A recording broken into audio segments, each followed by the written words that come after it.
Season number 1, the finals. This is actually the round 32 of the finals.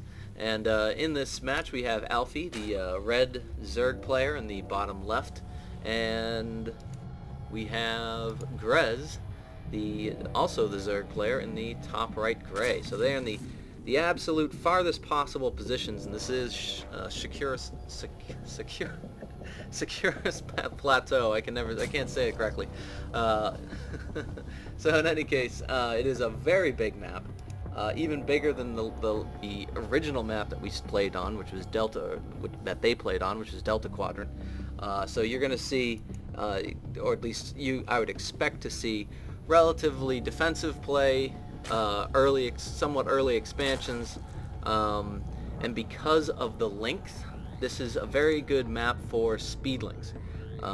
Just because of the sheer length of the map, speedlings are the one unit that can go across such long distances in a short period of time. So, but we will see. Last match was also a relatively big map, and we saw double roach play from both players, and then it actually worked into Grez's favor. So Alfy is very interested in taking back charge and bringing this to the third game. So Grez has moved for his first expansion, around 15 drones. He skipped doing a spawning pool entirely. Alfy is going to get that spawning pool first and actually pick up a gas. So maybe we'll be seeing roaches again, or we're maybe just seeing a very, very fast spawning pool, or very fast speedling. So Grez has now put down his own spawning pool.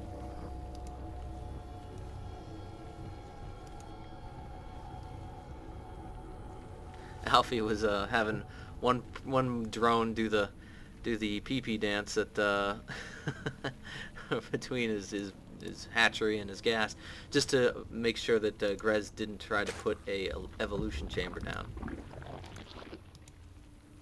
To be perfectly honest, although it's fun to watch, I'm not sure how practical it is. And again, that placement of that evolution chamber does not hamper the gas retrieval enough, I think, to make it worth the 50 minerals for the drone and then the 75 minerals for the evolution chamber. It is nice in the fact that it does allow you to have a permanent scout in the other base for a relatively long period of time. But because obviously they're not going to kill it with only 2 Zerglings out, because then those broodlings will actually do a good amount of damage, or could do a good amount of damage to his drones.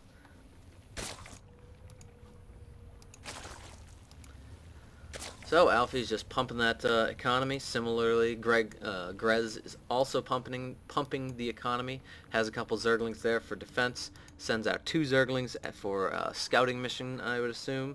Alfy rather, is utilizing the scouting towers, and there's Grez has moved up to make use of his Zerglings to hold on to 1 scouting tower, and he's sending out 2 more Zerglings to hold on to this southern one.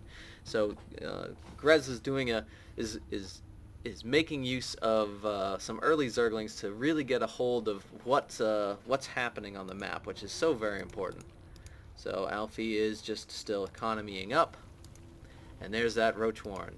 So Alfy is foregoing kind of a early creep tumor, which is good, and I think that most of the time for Zerg vs Zerg, you really don't want that early creep tumor. It's good to have it's better to be pumping out those larvae than it is to be pumping out or to waste 1 round of creep tumor power on a creep tumor.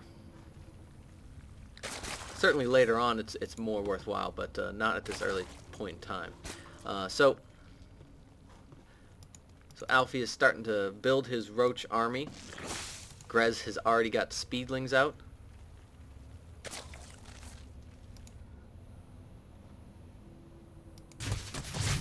Now on a map like this, I would think that, or rather, because speedlings can be so dangerous, Alfy would want to cut off this ramp here with those roaches, and then if you pile on the roaches behind the original line, then you can cut off the ramp.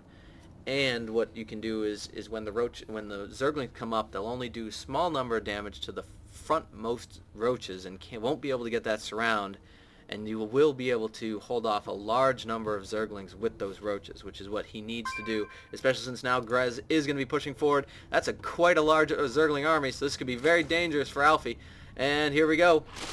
So, and he's able to make it through and around, and there we go. We have a surround. This is not looking too good for Alfy, simply because of that surround.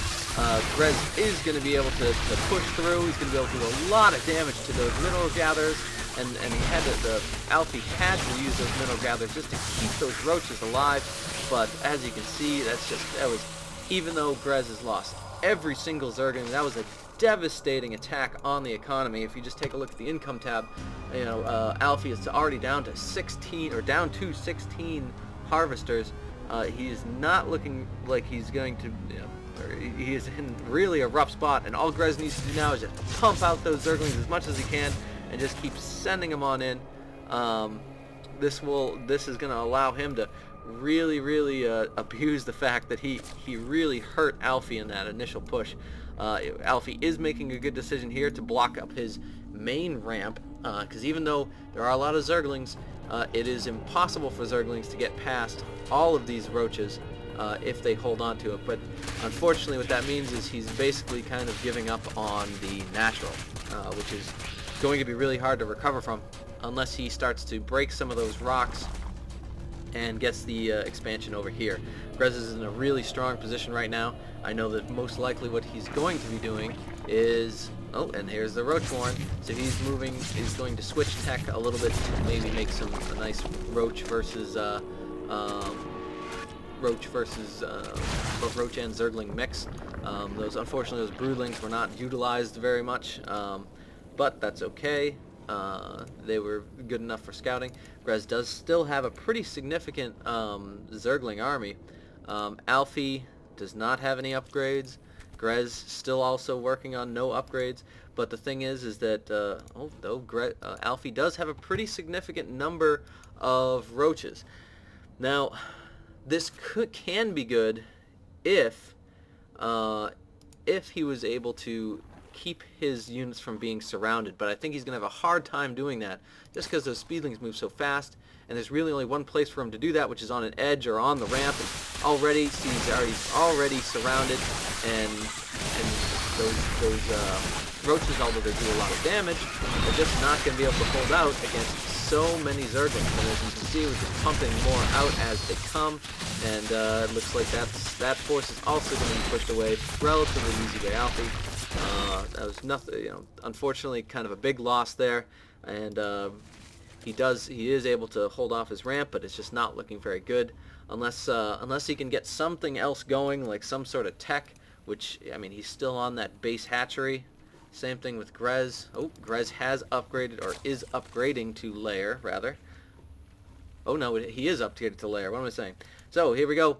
Grez goes in, just takes a look, sees that he did take the ramp, sees that he does have a relatively large roach army coming, and again, because Alfy has not teched up, we don't have hydras, so we have this very early warning system that Grez has set up that he'll be able to see those roaches from the overlords, he'll be able to see the roaches from the tower. So he has a lot of foresight or a lot of forewarning into, hey, you got an attack coming your way. And now we see these roaches here that are going to hold on to the ramp. We moved over the zerglings over here, so we're going to hit them from both sides, and just absolutely nothing that Alfy's going to be able to do at this point.